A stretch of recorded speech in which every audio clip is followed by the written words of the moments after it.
Salut! Si vous venez de vous joindre et vous ne nous connaissez pas, on est Marie et Francis, et voici nos deux moussaillons, Benjamin et Olivier. Depuis le 1er octobre 2024, on a tout quitté pour vivre une expérience en famille. On a loué notre maison, démissionné de nos emplois et on part à la découverte du monde, un mille nautiques à la fois. À bord de notre trimaran Blue Suede Shoes, on découvre la voile et chaque jour est une nouvelle aventure.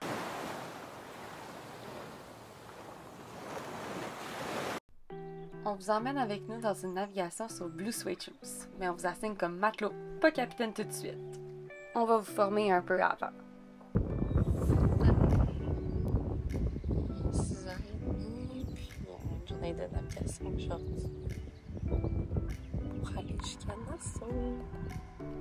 Chaque navigation est différente, mais elle commence toujours de la même façon, avec les vérifications moteurs. On les fait à chaque fois. On commence en vérifiant l'huile du power steering qui est d'ailleurs hydraulique. Ensuite, on enlève le plancher pour accéder au moteur dans le cockpit. Là, on vérifie plusieurs choses essentielles. Le niveau d'huile du moteur, les filtres à diesel pour s'assurer qu'il n'y a pas de particules au fond, les filtres à eau qui soient propres et sans impuretés, le niveau d'huile de la transmission et enfin, le niveau du liquide de refroidissement.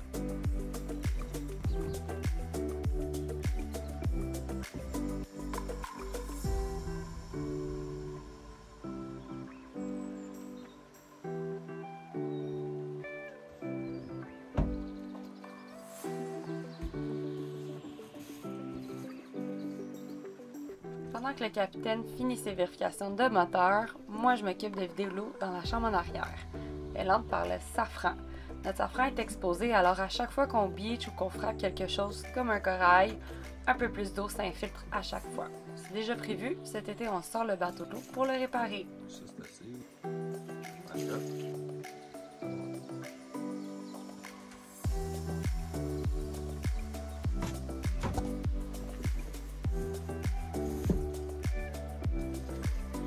Une autre chose importante qu'on fait avant de partir, c'est vérifier le niveau de diesel dans nos deux réservoirs. Et ce matin, bonne nouvelle, les deux sont presque pleins. On n'aura pas besoin de changer de tank pendant la navigation et on n'aura pas besoin d'y penser non plus. Ensuite, on allume les instruments. Le profondimètre qui nous donne la profondeur sous la quille du bateau et aussi la vitesse sur l'eau, et l'anémomètre pour connaître la vitesse et la direction du vent. On ouvre le courant dans le cockpit, on branche la tablette, on démarre la fan et on éteint la lumière d'ancre.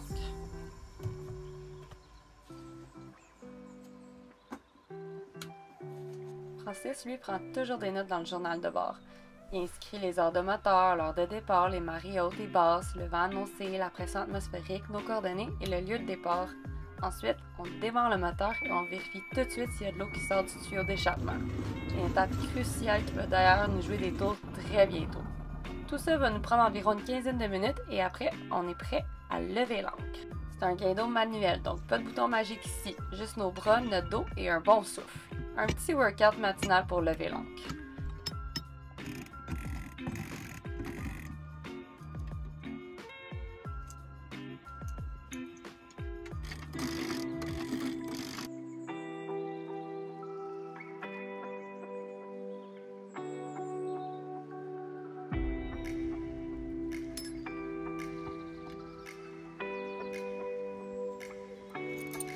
Et c'est enfin l'heure de partir, il est 7 heures.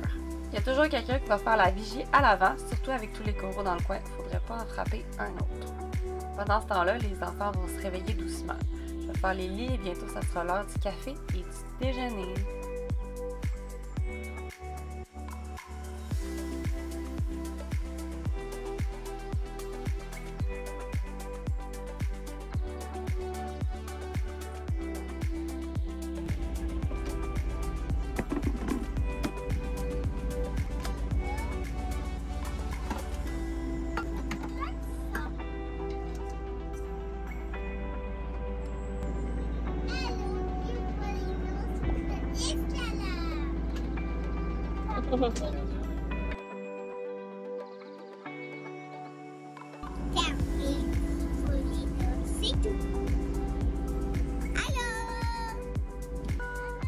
Il va aller chercher. Hop.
Bravo!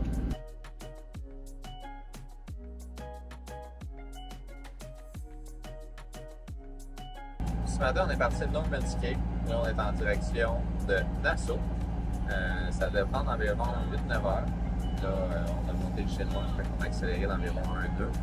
Ça fait quand même une bonne différence. Ça fait que ça devrait prendre plus 7 heures, peut-être. Fait qu'on est arrivé vers 2h30 au lieu de 4h, 4h15. Il manque pas beaucoup. On a à peu près 5-6 nœuds à faire. Fait que ça fait juste assez pour que le chinois soit complet. Les vagues sont calmes. Et dès qu'on arrive à Nassau, on va voir la sœur à Marie, Kelly. Elle est là jusqu'au 9 ou 10. Elle devrait revenir sur le bateau un petit peu. Après ça, Benjamin va aller passer la journée du 10 à Atlantis avec Louisa. Et le 11, Acide, Louisa et Julie embarquent sur le bateau. Est-ce qu'on fait des coucous? Qu'est-ce qu'on fait là? On regarde maman? Le voice-over. Peut-être par la place pour les petites de...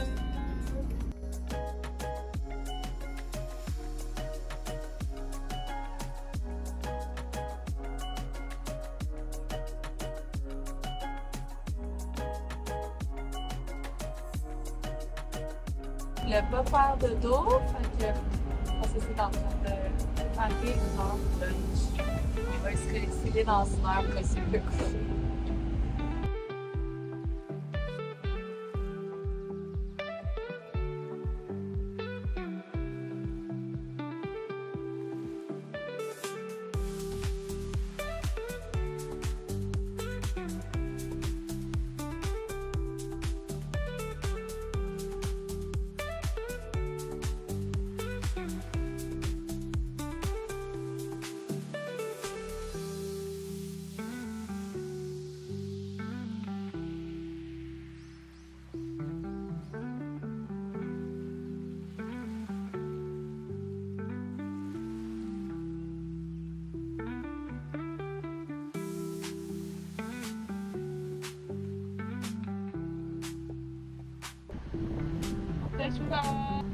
Oh.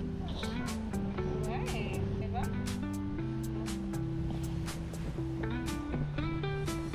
Wow. Allô?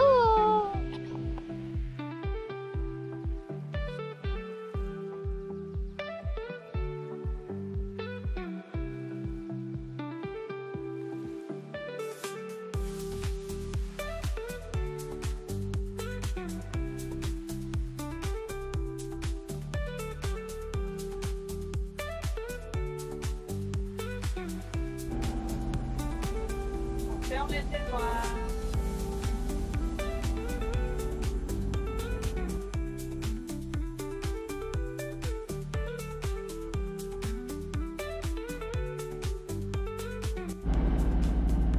Ça a l'air de ça, le temps qu'on fasse à dîner.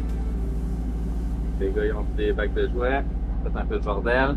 Là, Benjamin est en train de jouer à la bibliothèque, fait qu'il sort tous les livres. Fait qu'on va ramasser pour une troisième fois aujourd'hui, mais ça fait partie de la vie en bateau. Ouais, hein, tu es à la bibliothèque? Ouais. Il fait assez chaud dans le bateau vu qu'ils ne vendent pas, fait qu'on va faire la vaisselle tantôt. Un peu de bordel, mais on va mettre pas. Avec Benjamin, on est en train de prendre les mesures des fenêtres.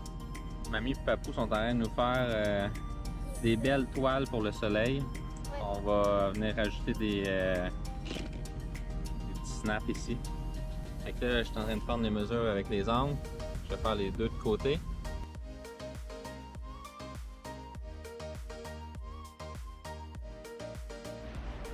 Bon, ben il y a définitivement un feu à Nassau. Ça empeste le ciel. Assez épouvantable la fumée noire que ça fait. J'espère qu'on va être assez loin pour pas trop le sentir, pas trop en respirer parce que ça a l'air assez dégueulasse. Bon, c'est notre troisième visite à Nassau en un mois environ. Puis il nous reste encore 2 autres fois qu'on va repasser à Nassau d'ici la fin avril. Donc, on va bien connaître les ancrages, on va bien connaître Nassau, on va tous savoir les meilleurs spots. On est de retour pour une troisième fois!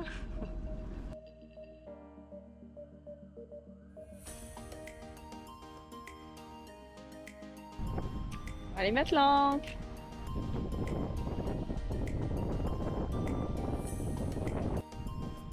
Bon, on n'a rien filmé, mais on est ancré à Montague Bay. Il y a plein de petits lasers. Donc la fumée qui est encore là. Donc elle a vraiment bien tenu. On a mis la patte d'oie.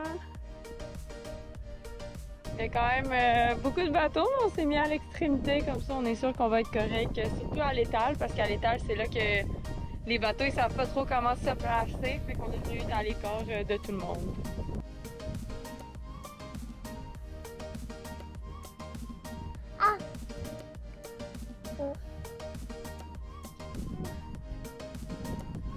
Oui.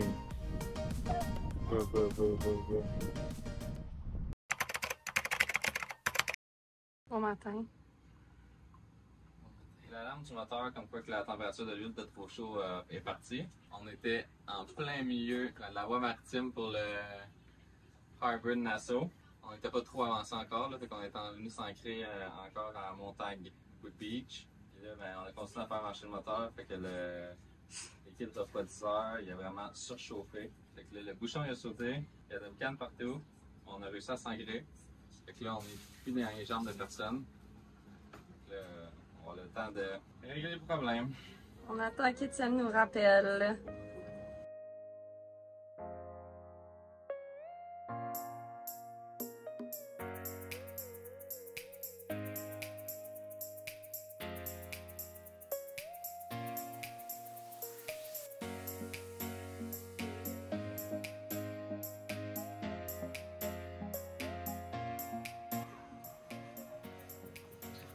Donc on a rempli le compartiment de liquide refroidisseur. Puis là on va remplir la pompe. Marie est juste en train de nettoyer alentour pour être sûr qu'il n'y en a pas sur la batterie non plus. Là. Fait que on va faire un petit coup partout. On va mettre ça propre, on va attendre que ça refroidisse encore un peu. Puis après ça, on va défaire les tuyaux, juste voir s'il n'y a pas quelque chose de bloqué. On va essayer de repartir le moteur, voir si l'OAC coule bien. Une fois que tout va être bien froid.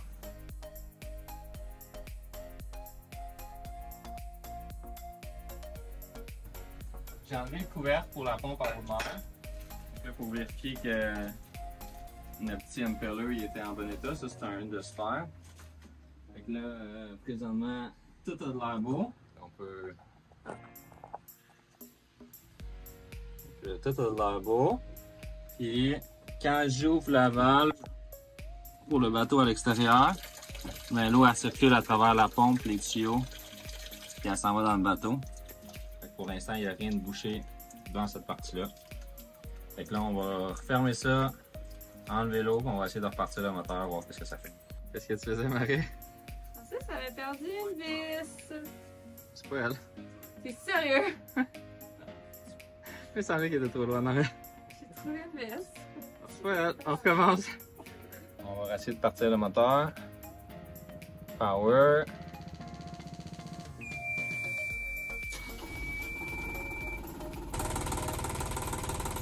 On a rééteint le moteur, l'eau elle sortait pas. Donc on essaie autre chose en espérant que ça va fonctionner. Et là, qu'est-ce qu'on fait là? Donc là, on vient de parler avec Étienne. Oui. Puis là, on va faire un backwash du tuyau d'eau. On va essayer. Fait que qu'est-ce qu'on fait? On a dévissé le tuyau qui était relié à la pompe d'eau de mer. Dans le fond, la sortie de la pompe d'eau de mer qui s'en va dans le moteur. Puis, on va prendre le tuyau ici qui s'en va vers l'antisiphon. Puis, on va dévisser l'antisiphon qui est juste là. Puis, on va se mettre à souffler dans le tuyau pour essayer de refaire sortir l'eau. Puis, s'il y a des cochonneries ou des impuretés dedans, ben, il devrait tout sortir dans le pot d'eau. Ok. On se passe les doigts que c'est ça. On s'en part. Tout était beau, malheureusement, mais heureusement en même temps. En regardant le filtre à eau, Francis a finalement pu crier Eureka. Le problème n'est pas du filtre, mais d'une place bien cachée par le moteur. Il n'y aura pas le choix de tasser l'alternateur et démonter la courroie du moteur pour s'y rendre.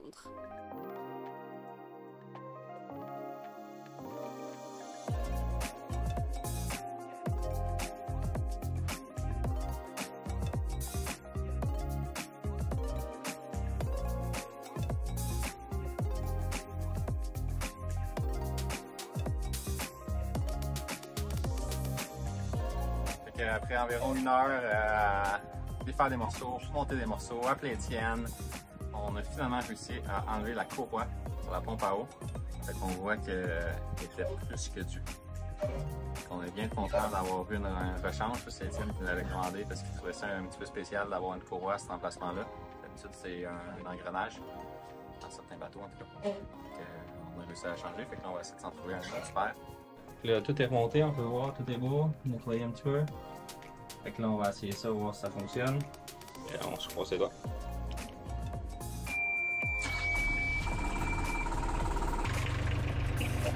Donc là, je vais aller voir dehors, voir si ça fonctionne, puis si l'eau sort par l'exhaust. L'eau, elle sort! Bonne nouvelle, enfin! Fait qu'on a trouvé la problématique qui faisait que le moteur surchauffait. Fait que ça faisait 3-4 fois que ça nous arrivait, on cherchait un peu partout. Finalement, là, on a vu que la courroie était vraiment usée. Donc, avant, c'était plus difficile à marquer. Là, je pense que ça fait comme une 60aine d'heures quasiment qu'on roule dessus. Elle est en train de s'effilocher tranquillement. On est bien content de l'avoir trouvé ici, puis non pas dans la journée qui ventait 28 nœuds qu'on a essayé de changer d'ancrage. C'est une bonne nouvelle. Dans le prochain vidéo, nos amis de Bromont viennent tester la vie de bateau aux Bahamas. Spoiler, c'est pas mal mieux que l'hiver au Québec.